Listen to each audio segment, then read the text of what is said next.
Hello, I'm your host, Ron King of RKP Radio, and welcome to another edition of The Ron King Show.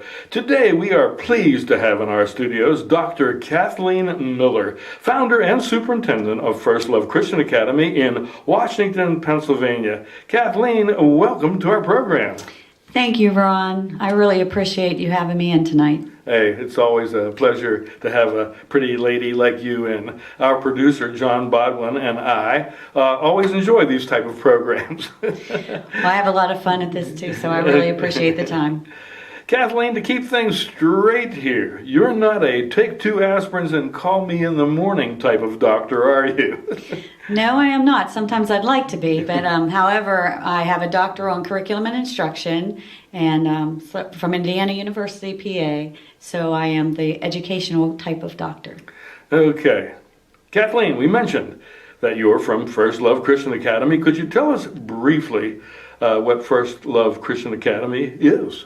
Well, First Love Christian Academy is a non-affiliated Christian high school here in Washington, PA, and we have 9 through 12 grades, and it's right up the street. So we are very mission-based, and we love to go out into the community and help out the Lemoyne Center and City Mission and all those kind of things. Okay, where specifically in Washington, PA is First Love Christian Academy located, Kathleen? Well, people who are from Washington, PA always recognize it when I say we're in the former Patton School building.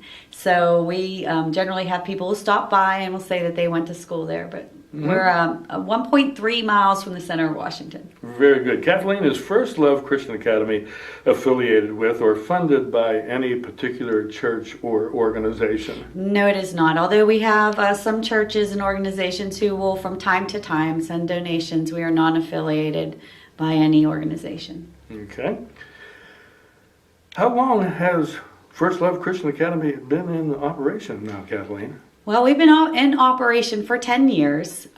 We had our first class in 2005. However, the planning for that was a few years before. I guess it took a long time on paper and some prayer to get things going before it actually manifested itself, right? It certainly did. It certainly did.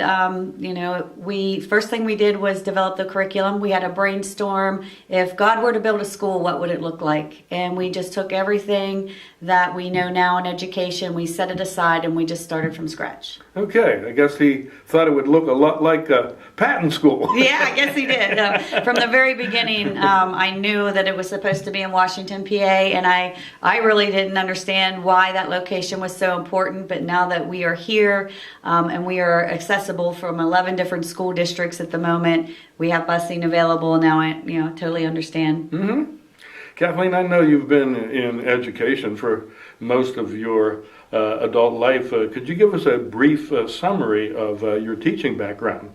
Sure. I was in public school for 11 years, and actually before the public school, I taught in a couple private schools. And I taught mathematics, calculus, and algebra. And I loved my job, and I loved the kids, and I had no problem, and I actually thought I was going to be there for the rest of my life. Then God had other plans, so he had there was a calling. I could tell something was just out of place, something wasn't right, and so from there I retired early from public education, and I was teaching at Wheeling Jesuit University part-time, and we started putting the school together before I retired, and then once I was at Wheeling Jesuit, we opened the school. And now I'm working at W&J as well, Washington and Jefferson, right here in Washington. Kathleen, I know that when you were in public education, you started feeling a little bit, I'll call it uncomfortable, in a public school setting. What do you think brought all that about? Well, I don't know that it was uncomfortable. I could say that it was probably more frustration than anything, because I would have the children in front of me, and there's so much that you want to do and to be involved with them in their lives. And in a public school setting, they really put a wall up, and they discourage the teacher-student relationship. And the pendulum was shifting more toward a test-centered environment than a student-centered environment. And that was my frustration. I would have never guessed in a million years that I would have left my job to open a private high school. And it certainly wasn't my plan to do that, but God had other plans. Kathleen, when did you first start thinking about the mere possibility of starting a Christian high school, a formidable task. Well, at that time, I had a brother that lived in Houston, Texas, and he would call on occasion, and I would basically, we would vent to each other, and we would talk about different school settings, and that's when it started to come about. And I wasn't sure exactly if it's what the Lord was wanting to do or if it was what I wanted to do, but after some prayer and after just people coming together that you just couldn't explain it any other way than God's plan, I knew that was the step that he wanted to take. Kathleen, how long was it from the time you first thought of having a Christian high school until you were able to actually hold your first class? 3 years. How many students did you start out with? We started with 6 kids in the basement of a church, and I took sabbatical that year, and we had our first 6. One of the first 6 now is a teacher herself in a Christian school in Houston, PA. And we actually had 6 teachers and 6 students, so it was interesting. You really had a nice ratio there, didn't you? We really did. Kathleen, I know you've come a long way from those early days. Approximately how many students do you have at First Love Christian Academy now? We have 40 students now. Last year we had 22, and I feel like we're in a major growth spurt. We're getting a lot of attention because this past summer we were ranked as 14th out of 7,800 schools. So we were in the top 99.7 percentile. Out of the 7,800 schools, 4,000 of them, they did not collect all the data. So, but still, out of 3,800 schools, we were ranked 14th, and we were the youngest and smallest school that high on the list. Hey, not too shabby. Boy. Yeah. I understand, Kathleen, that First Love Christian Academy now hosts students from many other countries. Could you briefly name a few of those countries? Well, yes, we started probably in 2010 with our first international student that was from China, and currently we have 17 different countries. Some of those countries include Tunisia, also include Ghana, the Cameroon, Japan. So, how do students in Cameroon find out about First Love Christian Academy in small Washington, Pennsylvania? Well, that's another area where I would never have imagined that we would have grown like that. But God had a plan, and I was teaching at Wheeling Jesuit University when we were starting to expand our program, and I had several students who were international students at Wheeling Jesuit University, and they have siblings. So they would come to me and they would inquire about possibly having their sisters or brothers come to the school. So that's how some of it happens. We do have agencies as well who will contact us, and word of mouth. So there are several different routes. Okay. Kathleen, why do you think parents choose to send their kids sometimes to FLCA and not some other school? Well, First Love Christian Academy is a very student-centered environment. We educate the whole child, which also was part of my dissertation and my study through my doctoral studies. What we look at is emotional, spiritual, physical, and intellectual growth. We're not a test-centered school. We do not do the Pennsylvania State tests. Do we measure? Absolutely. We measure through achievement tests. However, we do not do the state testing. Kathleen, what are some of the courses of study that you offer at First Love Christian Academy? Well, we actually have 4 tracks, but we call them fluid tracks because if a student has a strength in math... What's a track? You're coming up with educational jargonese, which does not communicate to the layman. I understand. Well, okay, for instance, there are 4 different levels, we will call them. 4 different levels. And we might have a student who wants to just enter the workforce after he graduates. So that student may come in and they might have a dual enrollment with us and with Western Area VOTEC. So after they would graduate, they would go directly into the workplace. Then we also have a college prep track is what we call it, or level. And that college college prep level is one step up to where the student might not be a high advanced going into early into college, but they still are looking to go to college. So we call that the college prep track. Then we have the AP level track, and that's where students can take courses at First Love Christian Academy that are AP level courses, advanced placement courses, where at the end of the year they may actually start off above a level when they're into college. But we also have an early entry level, which would mean that a student as a senior would take their entire senior year as a freshman at a college or university. And we have students who currently do that at Washington and Jefferson College. I would imagine attending a Christian private school can be a little expensive. So my question to you is, do you have any scholarships available for these kids, Kathleen? This was a very interesting question, because when I first started on this venture, I'm a very simple person, and you hear that, folks? Simple. Yeah, depending on your definition. But I was struggling with the fact that people think about private education as expensive, and I didn't want to have a school that was considered for only the elite. I wanted every child to have the opportunity to be able to come to First Love Christian Academy. And the Lord just kept telling me to move forward. And what I found out after the first year, I received a phone call and they said, "You have $5,000 in EITC money." I said, "What is EITC?" Well, there's a program in Pennsylvania where businesses can give their tax dollars, they can be transferred, the money that they're already paying, to a foundation, and they can receive tax credit. Well, we went from $5,000 to $250,000 last year.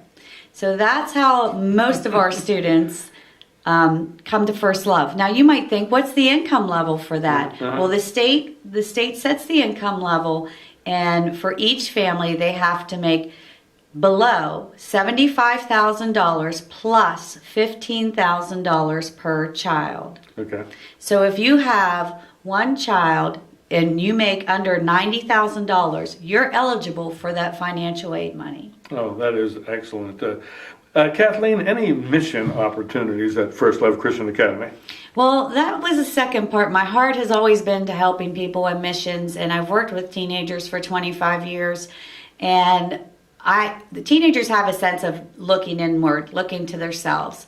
And I really felt there was a need for teens to look at how they can help other people. And they have so many gifts that they are given to use. So our school is mission-based. Every other week, our students, as a family, we go out into the community and we do different mission projects here locally. In addition to that, once a year we travel to New York City and we work with feeding the homeless in Harlem and in Brooklyn. Wow. With the New York City relief bus. And we also take a couple full days throughout the year to go out and do special projects also. I know young people might not want to go to any school if sports weren't available to them. Do you have any sports for the kids at the FLCA, Kathleen? We do, and that was an early struggle when we were starting very small. We had a lot of community sports that helped us along the way, but now we have volleyball, soccer, basketball, flag football going on at the school. Okay. It's my understanding that you are the girls' volleyball coach. Is that correct? No, it is not. I am the girls' basketball coach. The volleyball season just ended, okay. And yes, I am the school girls' basketball coach. Okay. Well, I mentioned volleyball. How was the season? It was great. It was our team was the youngest team in the league that we were in. We had 8th graders. Some who were homeschooled, because we still invite people who are able to come and play. And then the rest of our team were 9th graders, and we had one sophomore. And they did well. They didn't win a lot. However, if you look at the first game to the last game, the improvement was tremendous. Well, that's good. That's what it's all about. I used to have a principal. I really didn't like this. Before every basketball game, she would make me recite this prayer or poem. It's not how you win, but It's not whether you win or not, but how you play the game. And I used to think, you got to be kidding me. What am I doing? I want to win. I don't like this. Yeah, that strategy doesn't work too well with boys. Okay. However, girls, on the other hand, the whole strategy I'm finding when you coach girls is really all about so that they're not competing against each other, that they're coming together as a family, that they're learning attitude, positive attitude, and how to grow. Okay. Now, I understand you have a really good boys basketball team. Can you tell us about that, Kathleen? I do. I love the boys. And you hear that? She loves boys.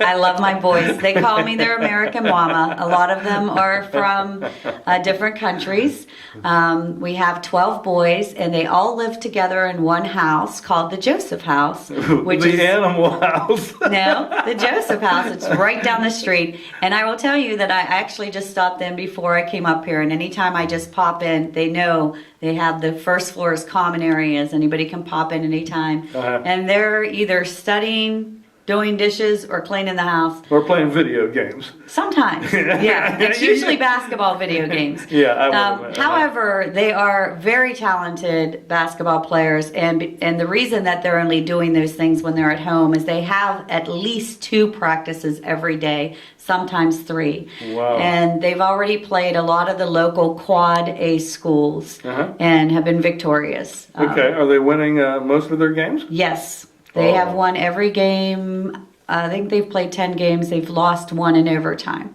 Hey, nothing makes a school prominent more than their sports teams. Ask Penn State. Right. Well, I'll have to tell you, I love the attitude of these boys. Love the attitude. And when I was so shocked at this time last year, I would have never guessed we would have went this route with our sports. But again, God had another plan. And what I realized was that when you look out into our sports arena and you look out into the world, we really need strong men of character for our children to look up to. That's great. Hey, I understand you have a pretty nice music program at the school also. We do. Dr. Senor Alejandro got his doctoral degree from WVU, yes. And he started a music school. So we have the First Love Christian Academy Music School, and we give private lessons after school, and we also have music classes going on during the day. Okay, this is not like your school of rock. I mean, he teaches violin for one thing. Well, he is a professional violinist, and he is also an orchestra conductor. So yes, so these are high professional classes. Kathleen, by now you've had some graduates come out of the school. What have some of the more notable students gone on to do? Well, the really awesome thing is that 100% of our students have been accepted to the college of their choice. So we don't have a problem with the kids getting accepted in school and the retainment either. So they're doing very, very well. One of our students, her name was Danielle. I like to tell the story about Danielle. She was kind of headstrong, not like any other teenage girls when she was in school. And she was, I would say she was an average student when she first came to First Love, and we really pushed her. And sometimes she pushed back. But she went on to graduate, and she went into college, and immediately they made her a paid note taker because she was so good at taking notes. And she said, I don't understand why other students don't know how to take notes. She went on her first semester with a 4.0. We were extremely proud of her. And now she's in a doctoral program at that school. And she came back after the first year, and she said, I want to speak at graduation. And she told the kids, even when you think it's tough, hang in there. A lot of the kids like the school so much that even after they're gone, they return just to walk down the hallways or for special occasions like graduation too, huh? Yes, they often do come back. Kathleen, where do you see you and this school in the next 10 years? Do you have any long-range plans? Well, I have learned that I have made many plans through this journey, and God has His own plans. However, I do feel that the school is going to grow at a rapid pace. I've seen a lot of indication of that in just in the last 6 months. And as a result, I'm often wondering what the next step will be. The current building that we're in can house 150 students. And I see us in a bigger location. And I also have a location in mind that is in Washington, Pennsylvania. So it'll be interesting to see if we end up there. That would be great. Kathleen, if anybody would like some more information about First Love Christian Academy, do you have a website that they might access? I do, and it's www.firstlovechristianacademy.com, all together, spelled out, FIRSTLOVE, Christian Academy. We also have a Facebook page, so you can look for First Love Christian Academy Nights. Okay, it's all nights. You had to do that to yourself, Nights. didn't you? Yes. Okay, and what about a contact phone number? You want to give them your cell phone number, Kathleen? Sure, why not? Now I'll give you the school number. The school number is 724-228-3547. That's the school number. Once again, 724-228-3547. Well, I see you do have experience, because I usually ask our guests to say the phone number one more time for, quote, broadcasting sake, unquote, and you did it without even being prompted. Well, thank you, Ron. Well, listen, Kathleen, I see that our time is just about up for this edition of the Ron King Show. Thanks so much for coming in this evening. It was indeed our pleasure. Well, thank you, Ron. It's always a pleasure to be around you. Yeah. No sarcasm. Okay, so on behalf of Dr. Kathleen Miller of First Love Christian Academy in Washington, Pennsylvania, this is Ron King of RKP Radio saying so long till we catch you next time on the Ron King Show.